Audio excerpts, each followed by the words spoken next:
E pessoal, estamos no ar aqui de novo, mais uma vez, aqui direto da redação da Meridional, do Easy. Hoje a gente vai falar de alguns temas também, vamos comentar algumas das últimas notícias, alguns dos últimos destaques. Eu sou o Matheus Prado.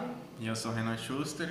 E já para começar com muita informação nessa tarde de sexta-feira, quase sábado, muita gente já pensando na festa. Contando os segundos já, né? Segundos.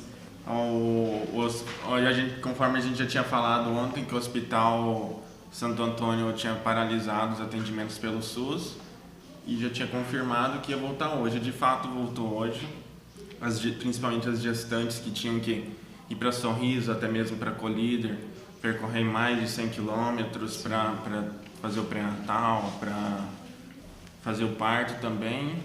Então, TI, Ministério, né, também, que não estava funcionando. Isso, o Ministério Público ele pediu, entrou com uma ação para o hospital voltar a funcionar e de fato voltou hoje de manhã.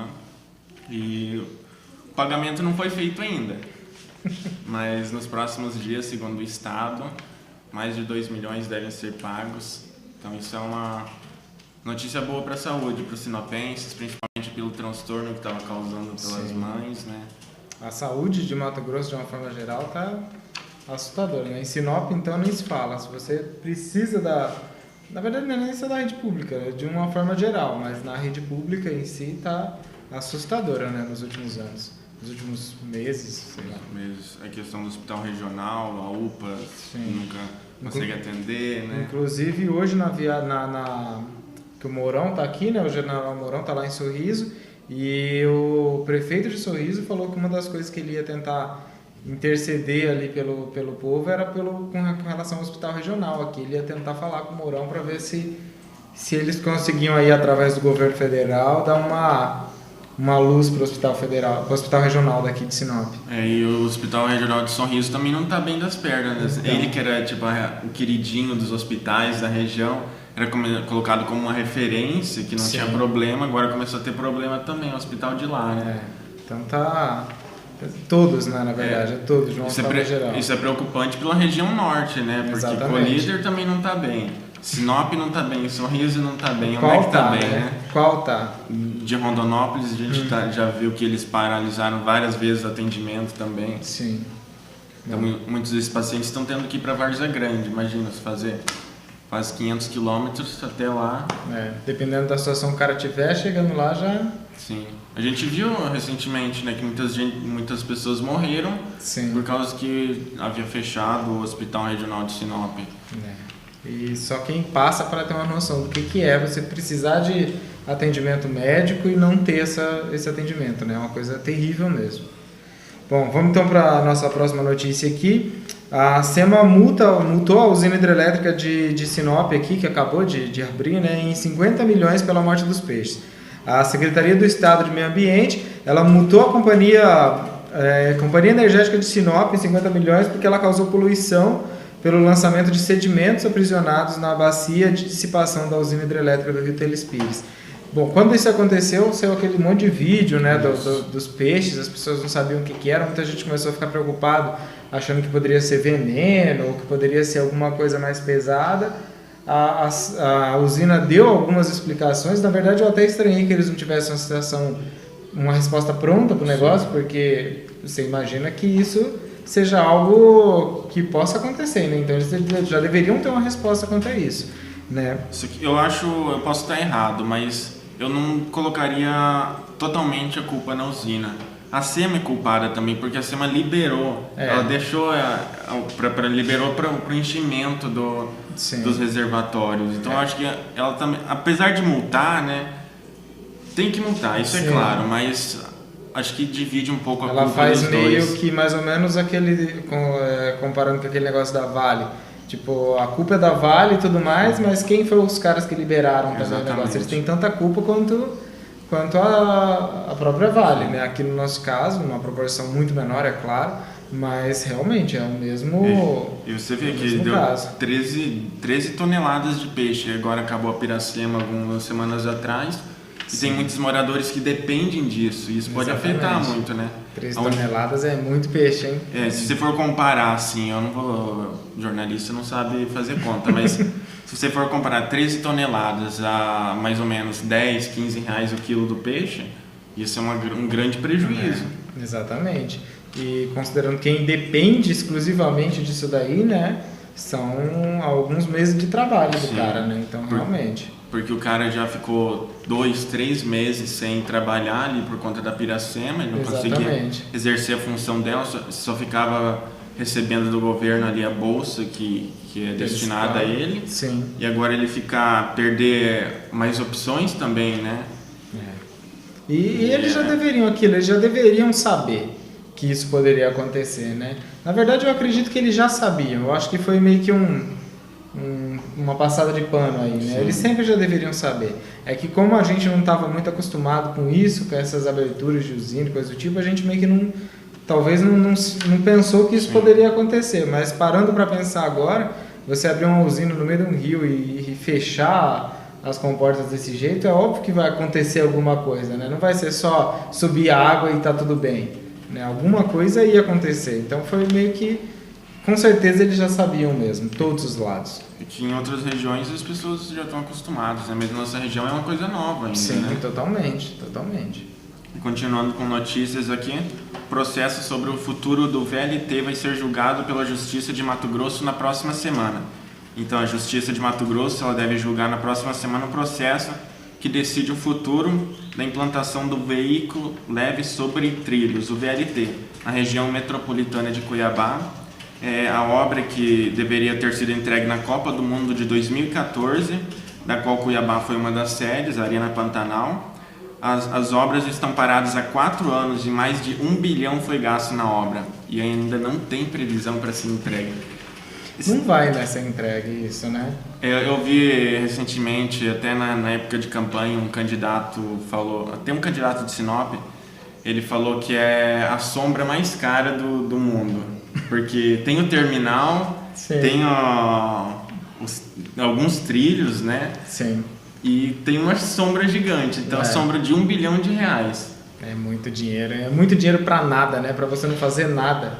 Isso é o ápice da falta de competência. E é engraçado que ela passa de gestão por gestão, assim, né? Não é só uma coisa não é a culpa de um cara só. Sim. Isso vem lá desde a Dilma, passando por várias. A Dilma veio umas 4, 5 vezes estrear esse VLT, né? Na época, né? E nunca foi. Aí o último governador agora, que eu já nem lembro mais o nome. O Pedro Táxi. O Pedro Táxi também falou que ia terminar e não terminou. Agora o Mauro Mendes, eu particularmente tenho certeza absoluta que isso nunca vai ser feito. Eu acho que isso aí é um fogo de palha, né? Tá falando, vamos colocar esperança nesse povo, porque... E seria uma mão na roda, assim, né? Sim. Quem já pôde morar ou viver por algum tempo em cidade grande sabe que a diferença que faz um VLT, um metrô, um trem, né? De uma forma geral, porque facilita muito a vida do cara que tem que trabalhar, que tem que ir de uma cidade para outra. São Paulo mesmo, tenta imaginar São Paulo sem metrô, sem as CPTM lá, né? Que é o sistema de trânsito de trem deles. Então, a vantagem que isso traria para a cidade é gigantesca, mas a gente sabe que é muito difícil sair do papel mesmo. Sem contar que diminui muito o fluxo de veículos nas ruas, diminui o risco de acidentes. Isso daí dá para pensar também, pensando nos acidentes, economia com a saúde, com acidentes, não precisa tratar alguém. Exatamente. Eu passei por lá há alguns anos já, passei por um trecho lá onde tinha aqueles trilhos assim, tinha mato dessa altura do chão, assim, chega a dar uma tristeza de você passar num lugar desse e falar, putz, aqui podia ter um trem passando, né? Podia ser uma cidade de primeiro mundo aqui e tá aí desse jeito abandonado. E o pior é que assim, mesmo que eles falem, não, vamos botar o negócio no ar, vamos fazer, eles têm que praticamente reconstruir tudo, porque o que já tem já está apodrecido lá, já tá, como não tem manutenção, não tem nada, então o trilho ali, a parte de metal, ela oxida, ela estraga, a parte de concreto cresce mato, cresce tudo quanto é coisa e quebra, então é praticamente refazer. Se já gastou 1 bilhão agora, até agora, imagina quanto mais não vai gastar, considerando o estado na situação que está, né, com calamidade fiscal, aí, financeira e todos os problemas que está tendo, haja FETAB para pagar. Isso vai pesar para o produtor, quem está dando lucro, né? Certeza. Sendo que 4, 5 anos já está parada essa obra, né? 4 anos aqui que era para ter sido entregue e está parada há muitos anos. Exatamente, 5, né? Vai para 5 agora. Aliás, 5 não, vai para 6, não é? Porque foi 2 anos antes da Copa que começou a construir. É que começou, né? Então se você for ver, já vai quase 10 anos de problema. Porque desde a época do governo da Dilma... Isso vai dar muita polêmica ainda. Vai, pior que vai, infelizmente vai. Bom, a gente vai para a próxima aqui agora, a próxima notícia. O governo federal propõe idade mínima de 65 anos para homens e de 62 para mulheres na Previdência, né? Isso foi o Jair Bolsonaro, com a equipe econômica dele, né? Eles criaram essa proposta aí de 65 para homens e 62 para mulheres, com um período de transição de 12 anos. A proposta da reforma do sistema previdenciário será encaminhada para o Congresso agora na próxima quarta-feira que vem. É basicamente o que já é, né? Sim. 65 para homem e 62 para mulher. Não vai mudar muita coisa, né? As pessoas, às vezes, assim, eu acho que a Previdência deve ser aprovada, essa reforma aí. A gente precisa, não tem mais dinheiro, não tem mais o que fazer. E se a gente for considerar todos os meandros aí da lei, basicamente você, hoje em dia, trabalhando e pagando a Previdência, você não está pagando para você está pagando para quem é velho. Sim. Né? A gente está hoje em dia pagando para quem é velho. Então a gente tem a esperança de que daqui 40 anos, quando a gente for se aposentar, tem a gente pagando pela gente lá, porque senão, né, não é um dinheiro teu de verdade, né? Você, quando você está pagando a tua Previdência, não está pagando para você está pagando para quem trabalhou 40 anos atrás. Então é uma coisa que precisa realmente ser refeito, ser repensado. E a gente pensa muito hoje em dia, 60 anos, eu vou estar morto. Aqui na rádio eu tenho umas 3, 4 pessoas que têm 65 anos que trabalham ainda, que tem mais pique do que a gente, dependendo do momento. Então, claro, seria ótimo se aposentar com 30 anos e ficar em casa sem fazer nada, né, ganhando uma cachoeira de dinheiro, seria, mas não é tão velho assim não. Hoje em dia brasileiro aí tá vivendo 80 anos fácil. É muito fácil. Eu tenho uma avó com 85, 86, não me lembro, e tenho um avô com 90 e poucos anos vivo, 98 anos. Então as pessoas vivem mais do que deveria até alguns aí, né? Eu acho que deve ser aprovado, sim, porque também essa pauta de previdência já vem se arrastando há anos, mas tem que dar um destaque também, todo mundo reclama do Temer. Mas essa proposta da Previdência, o Temer que ajeitou para o Bolsonaro também, né? E o Bolsonaro era contra, inclusive, né? Ele foi contra durante muito tempo. O Paulo Guedes insistia, mas o Bolsonaro ele sempre falou que não ia mexer, que não sei o que, né? Sim. Mas precisa. E precisa ser do jeito que o próprio Paulo Guedes propõe, que é mexer para todo mundo, para político, para militar, para todo mundo. Tem que igualar, já que todo mundo vai ter que trabalhar para pagar para os outros, então que seja todo mundo pagando para trabalhar por igual, né? Todo mundo pagando por igual. Continuando aqui, o presidente da Vale diz que tragédia de Brumadinho foi acidente. Então, o presidente da Vale participou ontem de uma audiência na comissão externa da Câmara, em Brasília, para falar da tragédia. E ele reconheceu que a empresa vinha fazendo não deu certo, já que uma barragem caiu, mas disse que a empresa é uma joia que não pode ser condenada pelo rompimento da barragem, que considera um acidente. Então o capitão óbvio, cara, né? A barragem caiu, então quer dizer que o que a gente estava fazendo não deu certo, né? Que gênio esse cara. Só que, assim, o que eu penso, um acidente é você tropicar e cair. Você estourar uma barragem e matar mais de 160 pessoas, isso não é um acidente, isso é irresponsabilidade. Com certeza, com toda certeza. Tipo, se fosse ali um caminhão capotando, uma coisinha assim, né? Você até entende. Mas, com toda certeza, foi alguma irresponsabilidade. E o problema desse tipo de caso, quando a coisa é muito grande, é que geralmente não tem culpado. Sim. A gente nunca chega a um culpado, né? Igual o caso de Mariana ali. Quem foi preso? Há 3 anos isso daí... E acaba ninguém sendo preso. Eu, particularmente, acho que se acontece esse tipo de coisa, o cara que é o chefão de tudo tem que ser o primeiro responsabilizado. Se não vai prender o cara, até entendo não prender e tudo mais, porque às vezes o cara realmente não tem como ele ter noção, mas ele é culpado de alguma forma, ele tem que responder de alguma forma, porque passa por ele.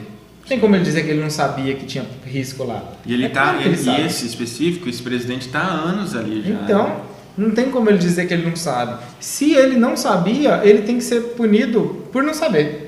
Ele deveria ser responsabilizado principalmente por isso, porque ele tinha obrigação de saber dos riscos que estava. E cada dia a gente ouve mais alguma coisa falando que eles já sabiam, que já tinham sido avisados desde não sei quando, né? Então, até saiu, acho que hoje, um relatório falando que eles estavam priorizando realmente o lucro e não a segurança das pessoas, né?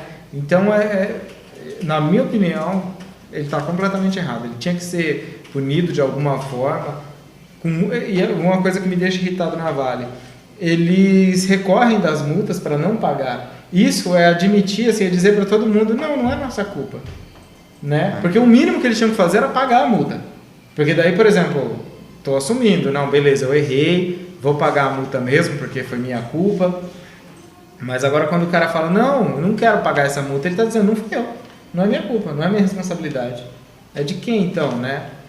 Eu ainda não duvido nada a culpa ir parar em algum momento nos caras que morreram, em alguém que morreu lá. Sim. Ah, foi o engenheiro Gibimba da Silva que estava trabalhando lá e que morreu. Existe uma grande possibilidade, tipo meio Lula, que foi a primeira coisa dele. que eu pensei. Existe uma grande possibilidade, eu não duvidaria nada. É mais fácil colocar a culpa em quem não pode se defender mais, né? Sim. E também outra, é um acidente. É uma barragem, é óbvio que tem um risco de acontecer alguma coisa isso. E eles já deviam ter previsto. Mariana, ali em Minas Gerais mesmo, já tinha acontecido isso. Esse é o tipo de tragédia que só pode acontecer uma vez, né? Sim. Se nunca aconteceu, é claro que né, não dá pra gente dizer também que eles deveriam prever. A primeira vez eu até entendo, o cara não tinha nem noção que isso... Aliás, tinha, é aquele negócio, eles tinham sim, dava pra saber. Desde sempre sabe que esse tipo de barragem, né, que é aquele que eles constroem uma por cima da outra ali, ela... Esqueci o nome técnico daquilo, mas em vez dela ser construída assim... e a água ficar protegendo a água assim, ela é construída assim, né?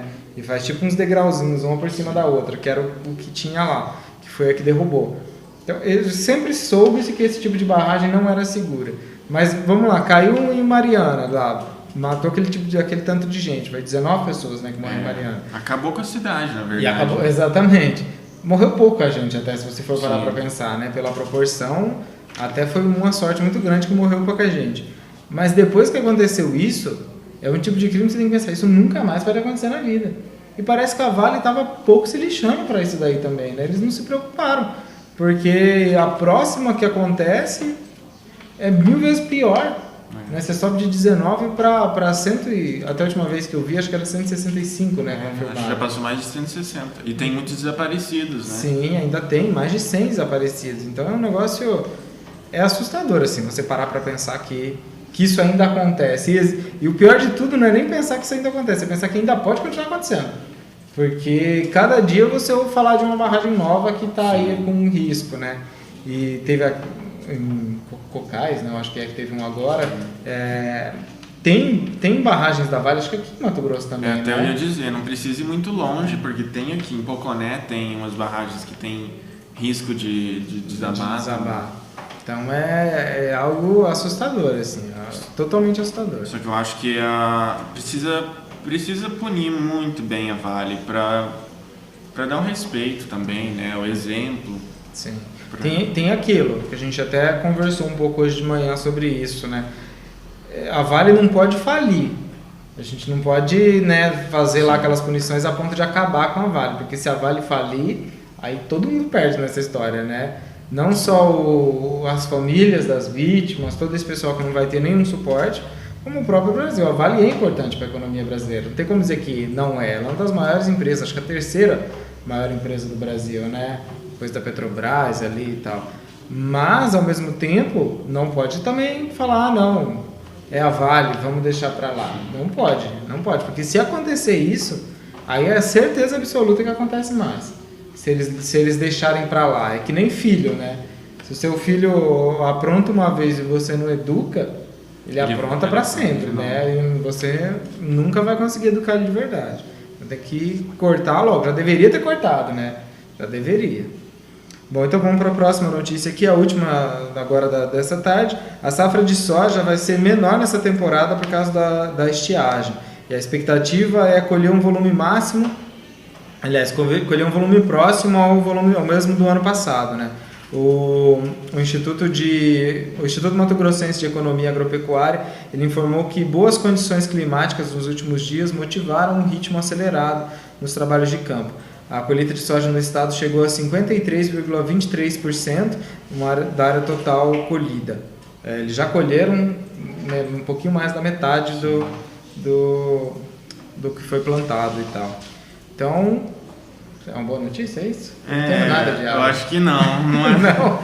Acho que é uma boa notícia e uma má notícia. A boa notícia é que na época da colheita agora os produtores não estão perdendo por conta de um grande volume de chuva. Ele está conseguindo ir a campo com as máquinas e tirar o produto em segurança, né? Sim. E a má notícia é que a escassez antes, ali em dezembro, ou até um pouco de chuva, teve uma época em dezembro também, teve uma escassez de mais de 2 semanas ali que não choveu nada, no Mato Grosso principalmente.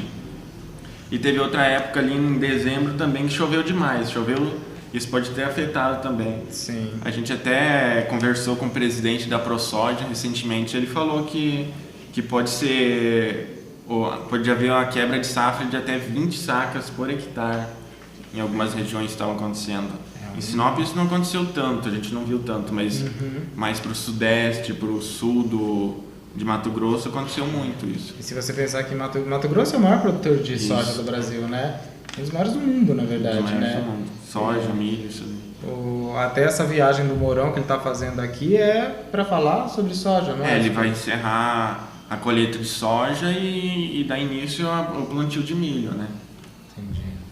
Mas a parte ruim disso daqui é que não é algo que você possa fazer, né? Pela estiagem. Então não tem muito que... Isso é um pouco... Não tem um culpado, né? De certa forma. O produtor, ele não depende muito dele também, né? Depende dele muito de investir, claro, em fertilizantes, esse tipo de coisa, mas ele não pode prever o tempo também, né? Tem anos que... Ano passado foi um ano muito bom, esse ano não foi tão bom assim, né? Ele foi bom na hora de ele colher, mas é complicado, né? E ainda mais nesse ano, que é o ano que a gente precisa dar uma alavancada, né? É um pouco assustador pensar nisso, assim. Mas, né, vamos esperar que as coisas melhorem. O plantio do milho também. Os produtores esse ano eles conseguiram plantar mais cedo do que eles plantavam ano passado. E isso beneficiou também o plantio do milho, que pode ser mais cedo.